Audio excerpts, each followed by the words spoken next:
అంటే నాకు నిన్న ఫోన్ చేసింది తను. అక్కడ నేను ఏం చేయలేదు అంటే దానికి మనం అప్రిషియేట్ చేయాలి. ఎందుకంటే ఒక మహిళ అట్లా స్పందించి కాల్ చేసి ఇందులో నాకు ఎలాంటిది లేదక్కయ్య, నేను ఎంత కష్టపడి వచ్చిందో మీరు తెలుసు, ఈ విషయం గురించి చెప్పింది. చెప్పినప్పుడు నేను అన్నాను, మరి ఇవాళ మీరు ఇలా చేశారు కదమ్మా, ఇప్పుడు మీరు చేయకుండొచ్చు కానీ బట్ ఇప్పుడు ఇక్కడ బ్లేమ్ అయింది ఎవరు, మీరే కదా అని నేను అడిగాను. అంటే నాకు అది ఒక్కటి పక్కన పెడితే కింద లకారాలతోని బ్యాడ్ కామెంట్స్ పెట్టుండ్రు, నాకు బాధగా ఉందక్క, మా ఫ్యామిలీ 2 ఆడపిల్లలు మేము చనిపోవాలని ఉంది అన్నప్పుడు కొంచెం బాధ అనిపించింది మహిళగా. ఎందుకు అని అంటే సరే తప్పులు ఎవరు చేసిండ్రా, తప్పు ఒప్పులు ఎవరు చేసినా పక్కన పెడితే అట్లా బ్యాడ్ కామెంట్స్ పెట్టడం అనేది ఎవరికి కూడా మంచి కాదు అనేది చెప్పినాం.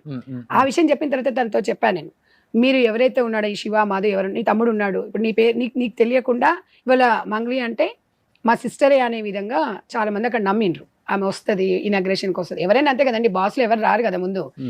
నమ్మకం అనేతోని డబ్బులు కట్టిండ్రు. మరి మీ తమ్ముడు ఇలా చేశాడు, ఇలా శివ మాధు వాళ్ళ మీద మీరు కేసు పెట్టండి, డెఫినెట్ గా పెడతాను, ఏదో నార్సింగ్ పిఎస్ లో కూడా పెట్టినని చెప్పారు. చెప్పినప్పుడు నేను అదే చెప్పాను, ఆ ఆడపిల్లగా మేము బాధపడతాం కానీ ఇలాంటి విషయాలలో మనం ఎంకరేజ్ చేయడానికి కూడా అవకాశం ఉండదు. అది వాట్ ఈజ్ వాట్ అనేది. ఇంకొకటి ఏంటంటే మీరే నిందితుడు అని చెప్పడానికి కూడా లేదు ఇది, ఎందుకంటే ఇది కోర్టు ఉంటుంది, పోలీస్ స్టేషన్ ఉంటుంది. కాబట్టి నేను అనేది ఏంటంటే ఇప్పుడు మీరు మీ తమ్ముడు చేసిన దానికి మీ ఫ్యామిలీ పరంగా మీరు చేసిండు, మీ తమ్ముడు లేదు అనే దానికైతే లేదు, తమ్ముడు సేవ్ చేయడానికి మీరు బలి అవుతున్నారు. ఇవాళ తెలంగాణ ఆంధ్ర కానివ్వండి దేశవ్యాప్తంగా మంగ్లీ అంటే ఒక మంచి సింగర్ అంటారు. ఒక ఆడపిల్లగా ఆ రోజు ఆమె బంజారా కమ్యూనిటీ చూడలేదు ఎవరు ఇక్కడ, ఒక ఆడపిల్లగా మంచిగా టాలెంట్, ఆమె టాలెంట్ ఉంది, ఏదో గ్రామీణ ప్రాంతం నుంచి వచ్చి ఈరోజు వచ్చింది. ఆమె తలుసుకుంటే ఈ డబ్బులు పెద్ద లెక్క కాదండి నాకు తెలిసి, ఎందుకంటే అంత మంచి భగవంతుడు అంత మంచి స్వరం ఇచ్చిండు. ఆమె మంచి సాంగ్స్ పాడతామంటే ఆమె రోజుకి 5 లక్షలు 10 లక్షలు సాంగ్కి ఇచ్చే వాళ్ళు కూడా ఉన్నారు లేరండి మంచి మంచి సినిమాలలో. అయితే నాకు తెలిసి నాకున్న ప్రకారంగా నాకున్న అవగాహన ప్రకారంగా ఈ అమ్మాయిని ముందు పెట్టుకొని వీళ్ళు బిజినెస్ చేసిరేమో అనిపిస్తుంది.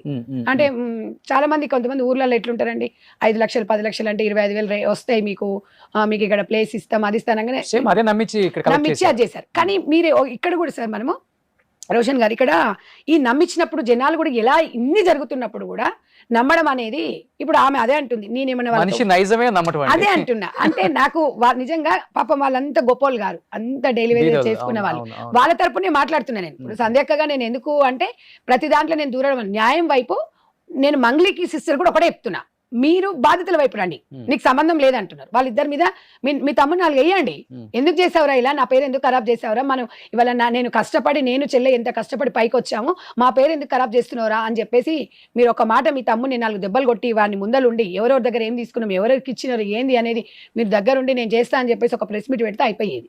ఇవాళ అదేమైంది చిలికి అంటే తన అనేది ఏంటంటే నేను సెలబ్రిటీని కదా అందరి దగ్గరికి రాలేనంటే తప్పండి.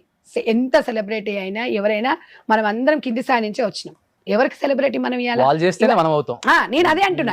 ఎవరైతే పాపం ఇవాళ ఆడియన్స్ కానివ్వండి అక్కడ మోసపోయిన వాళ్ళు కానివ్వండి ఎవరైనా కూడా వాళ్ళు మనం అందరం చేస్తేనే, మనం ఎక్కడో ఉన్నోళ్ళు మీరే అన్నారు ఎక్కడో గ్రామీణ ప్రాంతాలు మాకు ఈ అవకాశం వచ్చిందంటే మీకన్నా మంచి వాటిలో ఇంకా చాలా మంది ఉన్నారు గ్రామీణ ప్రాంతాలలో, వాళ్ళకి అవకాశం రాలేదు, మీకు వచ్చింది, మీరు కమ్యూనిటీ చూడలేదు, ఇక్కడ మీకు మీ వాయిస్ ని తీసుకున్నారు, మీరు కమ్యూనిటీని ముందు పెట్టేసి డైవర్ట్ చేస్తున్నారు. అలా చేయకండి, ఎందుకంటే అలా చేయడం వల్లనే ఆడియన్స్ లకి రాంగ్ ఇన్ఫర్మేషన్ పోతుంది.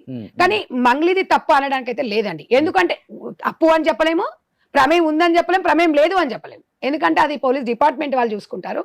ఆమె కాకపోతే ఇక్కడ నాకు క్లారిటీగా అర్థమైంది ఏంటంటే వాళ్ళ ఫ్యామిలీ మాత్రం ఈమెను పెట్టుకుని అయితే ఒక డ్రామా ఆడిండ్రు, డబ్బులు అయితే లాగిండ్రు అనేది తెలిసింది. అది మాత్రం డెఫినెట్ గా, ఎందుకంటే దానికి బాధ్యత అనేది ఇప్పుడు వాళ్ళ తమ్ముడు ఆ మధు అనేట ఆయన, తర్వాత ఈ అడ్వకేట్ గారు వీళ్ళు అంటే లావాదేవీల గురించి మాట్లాడుకున్నారా, ఒకరి గురించి ఒకరు మాట్లాడుకున్నారా, ఏది చేసుకున్నా కూడా ఇక్కడ బాధ్యతల వైపు మాట్లాడింది సుమన్ టీవీ వాళ్ళు నిన్న మీ దగ్గరకు వచ్చారు.